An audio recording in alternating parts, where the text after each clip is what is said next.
All right, it's recording. All right, so go ahead and do your edification.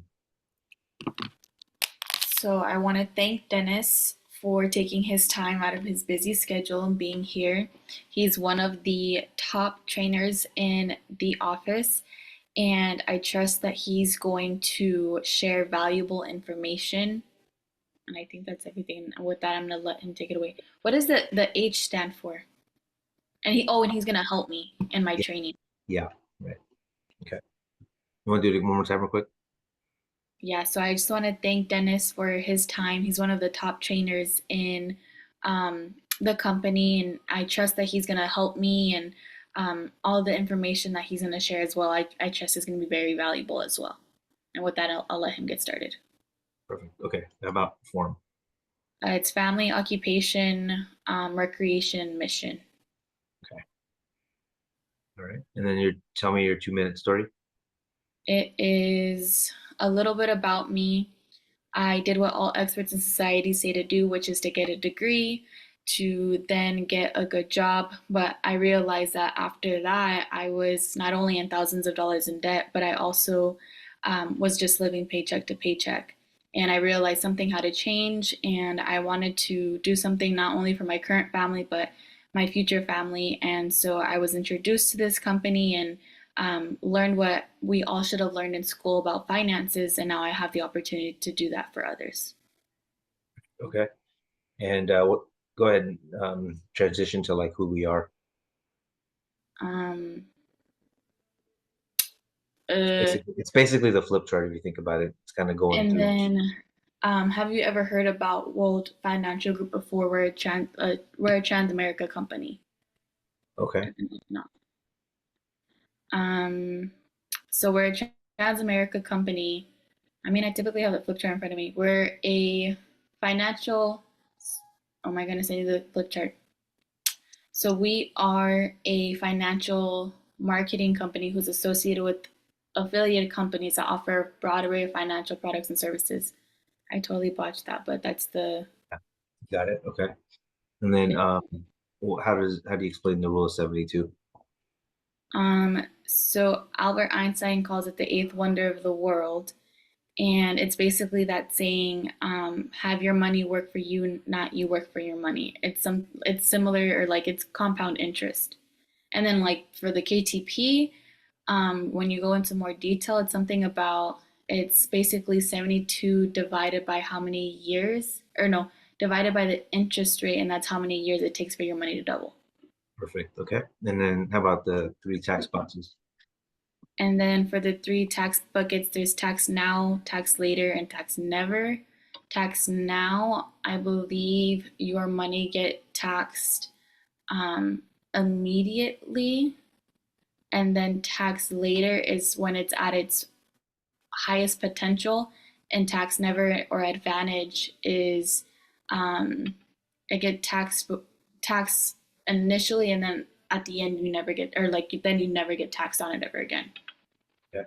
And then the 6 steps of what we help people with, right? Uh, uh, Cash flow, debt management, I think is one.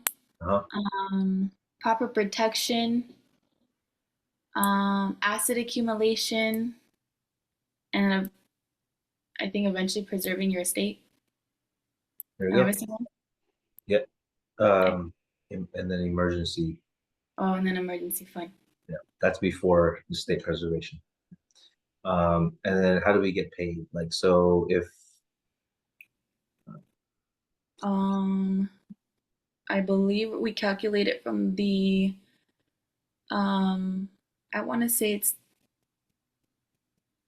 the target premium, and then oh my goodness, I know Ashley went over it too. So you get paid from the target, you get the target premium, and then you multiply it. I think with Transamerica, there's a specific percentage. I think it's like 1.25. Mhm. And then you get your points, and then you get your points, and then you multiply that by your contract, Yep, and then you get it. yep, I totally guessed on that. If I got that right, that's crazy. you got it. Okay. That's got it. Okay, cool. And then how do you explain like someone who's like a referral agent, right? They like how do they get paid by referring people? You would split the commission, Yeah, right? right. hmm So you split the points. Right? Oh, well, yeah, you split the points, and then in turn that would split the commission. Okay, great. So next steps, overcoming objections. So if I say like, is it one of those things? What do you mean by one of those things? Good. Okay. And then so I marked that I'm interested in learning more how to learn and earn. So how do you schedule the next appointment? And learn and earn. So I asked them if they want to go on one stream. If you what's more important for you to learn more about how money works, or earn additional income. What you can do first initially, you want to just learn and then learn and earn, and then you go to that, and then so then you can pivot to whatever. Okay. So let's just say I want to learn and earn. So let's how are you going to schedule the new appointment, the next appointment? I would schedule a follow up. How do you do that? Like Oh, I'm like so like yeah, so like so great. You looks like you want to learn about how to learn and earn, right? mhm. So what's your transition to get to this the meeting for the next meeting? So what I do is like let me pull up my calendar here. What um and then let's say I don't know what's today, Thursday. So like, oh, are you available um Friday or Monday? And then give them two options Okay. and keep going. Okay, morning All or right. night. So let's say Monday. Monday. Monday. Okay. Do you prefer mornings or evenings? Evenings is probably better after work. Does 6 or 8 p.m. work for you? Let's do 8 after dinner. Perfect. And then I do have your email. Let me go ahead and send you a Zoom invite. Perfect. Okay. All right. Ba, ba, ba, ba, ba. So data collection.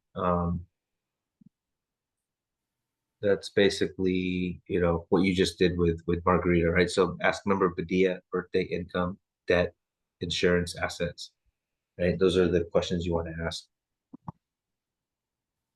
And then like explain insurance and stuff, right? Like how, like the money machine. Remember Hmm. that? Yeah, if you were to have a money machine, what would you do to protect that is constantly printing out money? What would you do to protect it? And then say, Scary. oh, a Yeah. mole or something. Oh, well, you're the money machine for your family. Yeah. And then yeah. So yeah, we'll definitely talk a little bit about insurance, right? So, um, but yeah, so other than that, like just asking, basic information, like, hey, we don't need your social, right? But we're gonna need your birthday because we work backwards. So you Hmm. kind of put them at ease, like we don't need anything like proprietary right now. We just need to know your birthday, right? And then that's when you start asking, like, well, where do you work at? Have you sat down with a financial person before in the past? Do you have a set budget? Do you have a set, or a set monthly budget or a set monthly savings, right? What's your current income? What other forms of income? Is it just this job? Like, what's your title? How long you been working there, right? Do you feel like you're gonna retire there?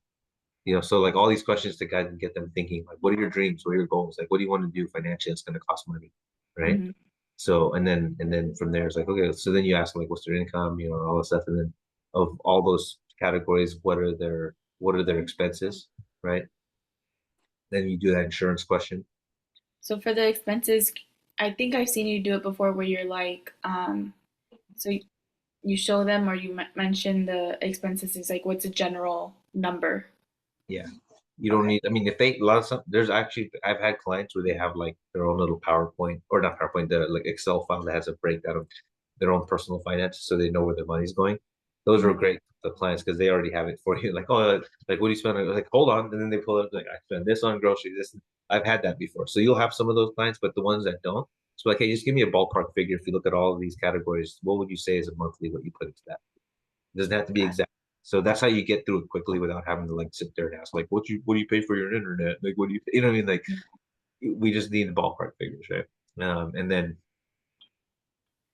yeah, and then from there, like I said, you go over their debts, right? In mortgage, car payments, student loans, credit cards, personal loans.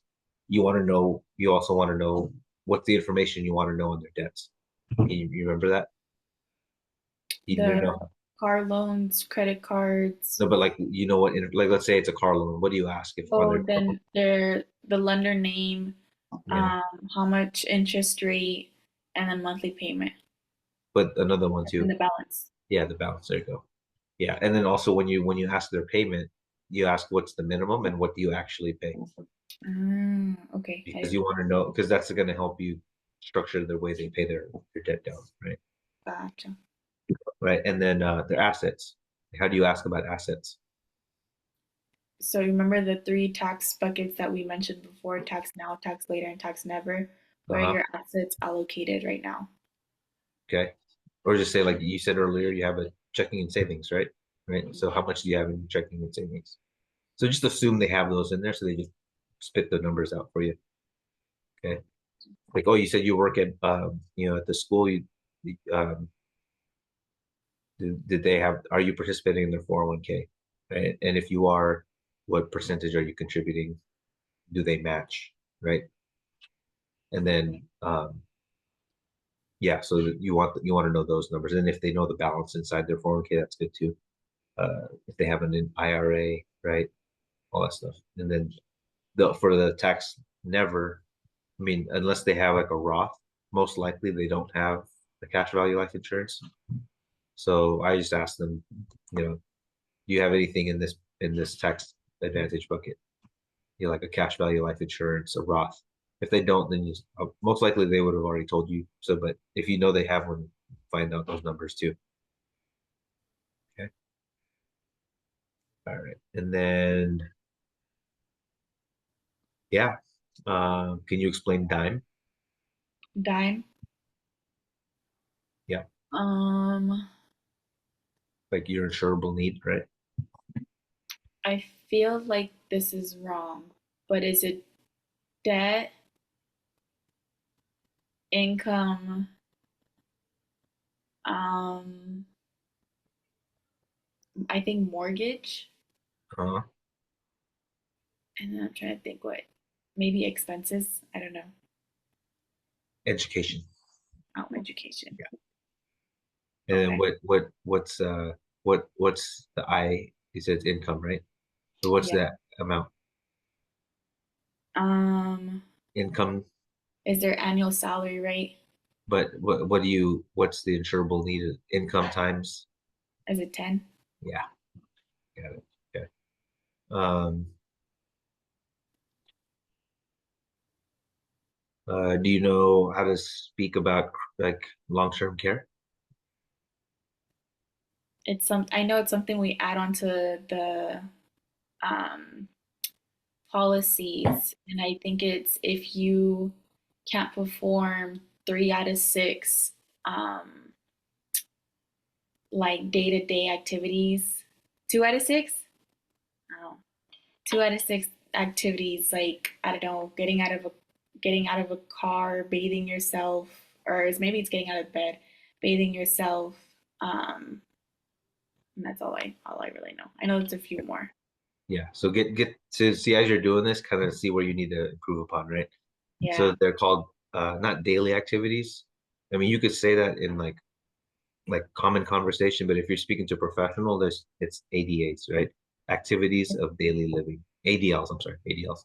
Activities of daily Activities of living. daily living. Yeah.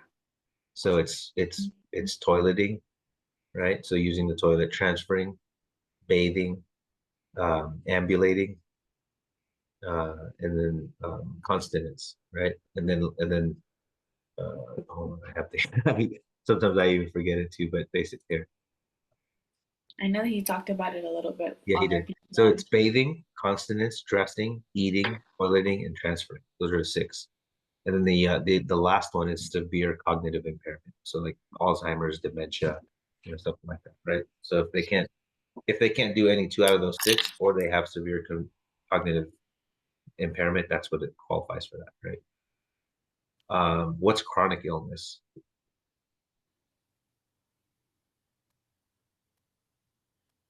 Mm, like a type of chronic illness or like what we have to offer? Like how do you explain chronic chronic illness, like how does like chronic illness Is it like coverage? some?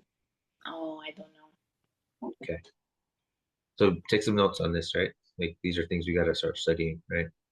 Or critical illness. Like what's a critical illness? What is that defined as? Like you're about to die.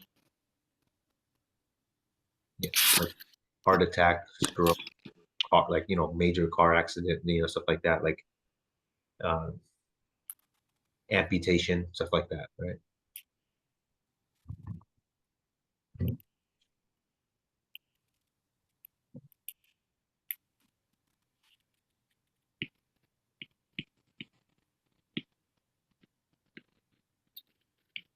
iPad.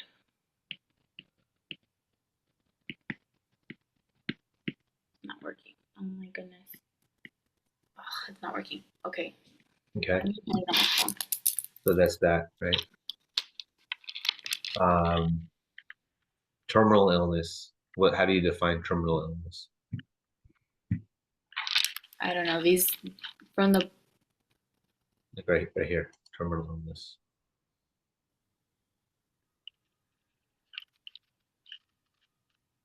When someone says terminal, that means you're gonna be diagnosed with 12 months or less to live.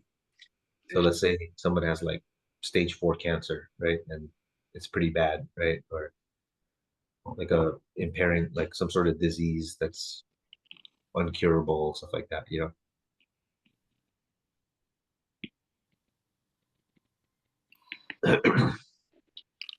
my iPad's not working. Okay. What's the next one? Any other ones you want to know? Fixed index annuities. So I know how do you explain it, right? That one's I know you haven't really covered that one that much yet, so it's understandable if you don't know how to do it yet. But we'll work on those together too. That's something I need help. I need to work on myself too because I haven't done enough of those, but I've done enough. I've done some, just not enough to where like it's like I could do it like an IUL presentation. And then the closes, right? Assumptive close. Like you remember those assumptive closes that we asked? You remember how we do those? Mm-mm. So like when like for example when we met with your mom, right? The not this last meeting, but the one before that. Remember how we said, "Hey, look, if I'm gonna go ahead and do my homework and I'm gonna come up with a recommendation for you, and if it makes sense to you, Susanna, and you got to be the sole judge of it, that it's gonna and it makes sense to you that it's gonna help you be in a better financial situation than what you have currently going on. Do you see any reason why you wouldn't move forward?" Mm. Right? So you're closing because you're letting them know like, hey, if it makes sense to you and you got to be the judge of it, do you see any reason why you wouldn't move forward? Sometimes they'll be like, no, I don't see any reason at all. Some people will be like, well, yeah, as long as it makes sense, right? Well, there you go. You locked yourself into saying as long as it makes sense, and it's going to put you in a better financial situation, right? Um, yeah, assumptive close, like like you would do everything in your power to protect that machine, right? Right, stuff like that, right? So you're assuming the choice close, like you just did earlier, right? Weekends or weekdays, right? So, and then how you pull numbers for people, right? Like basically, as you can even say like pre-frame it in the beginning of the conversation. It's like, hey, I want you to look at this as two different sets of eyes, right? One is a client, I can help you with this for your own personal needs, but also two, can you see yourself doing this? And as you're seeing this, I want you to basically have a piece of paper on the side, and as we're going over this conversation, if you can jot down names of people, I don't need numbers, but just jot down names of people who believe could benefit from the information that we're discussing. Just jot them down because eventually, if you see the value in what we're going to do, we'd like to get referrals because we don't get, we don't get compensated by you guys. We give this information for free, but the best way to, repay us is a referral, like a warm introduction. You know what I'm saying? So just as you're going, just write down people's names. You remember how like when you first started, we'd always tell you that? Like Yeah. even when we're doing the trainings, right? Remember that? We're like, hey, this is how we explain an IUL, right? As you're doing it, write down names of people. So we're giving you like we're already kind of building already, helping you like kind of pre-build that referral list. So when you're ready to refer them, Then we just give you the three-way text script or whatever on how to introduce. Make sense? Mm-hmm. Okay. Cool. I think we're good. That was the only one that needed grading. Yeah, it needs to be submitted today, I think. Yeah, I'll submit it today. So, but yeah, good job. So I'll send that in. Like I said, I'll upload. I don't even know where do you upload it. Actually, let me stop recording first.